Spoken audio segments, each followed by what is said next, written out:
Yeah, the turning point in my life came from when my mom was actually gravely ill. She was battling cancer. And I remember that afternoon, I got in a fight with my uncle and my grandma at the same time. They both were just tag teaming me about something I don't even remember. And my mother wasn't feeling good. And I was like, let her get some rest and we'll continue this conversation some other time. And they just want to continue nagging. And I couldn't sleep because I knew I had to get some rest before I worked that night shift. I used to work a job at a factory packaging plastic bags, plastic caps, all sorts of different materials. And I worked at 7 p.m. to 7 a.m. shift. And in that frustration, I just gave up on trying to sleep because they just kept on talking and talking.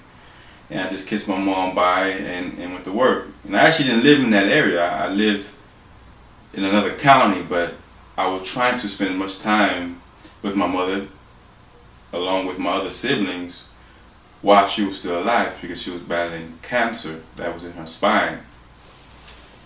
So as I'm going to work, I put on the MP3 player and I had the TIP album. It was in my ear. And I just can remember the feeling. It was a feeling of depression and a feeling of joy at the same time. I can't really explain the mix of the two because they're a paradox. And I just started crying. The song he had was Do It Big, just do it big. And it's one of my favorite songs. It's always been one of my favorite songs. But this particular time I was thinking about all the things that were going on in my life at that moment. There was a spiritual battle going on. And I didn't understand it at the time, but I knew that I was at a crossroads. Either I am going to go the right way or I'm going to go back to the wrong way of doing things. In my trunk, I had a 1996 Ford Escort, gray, tinted windows. I enjoyed that car, but I did so much with that car. And my trunk was filled with my one-man army shirts from my clothing line. And I was just thinking like, wow, I gotta hustle these shirts. I gotta make a living. I gotta do something that's different. I gotta make it out this curse, a generational curse that's been flowing in my family for years, decades, probably a couple of centuries. And I had a college degree at the time, but I also had a criminal record. And having that record, I really didn't know how I was going to make it. So I became an entrepreneur. And I put everything I had in my clothing line, one-man army, one-woman army, and I was selling tons of shirts. And at that time, going to work that day, I made a decision. I am going to give it everything I got. Everything. My mind, body, and spirit. And it's been working out well. I sold a couple of thousand shirts. Actually, the only reason why I stopped selling the shirts, and I was selling them for a good year and a half, and I'm getting all kinds of repeat orders. People were buying my clothes.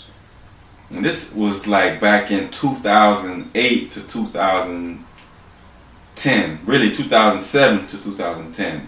I was selling for a year and a half, and then I started, getting back in the game and selling them, seldomly selling them.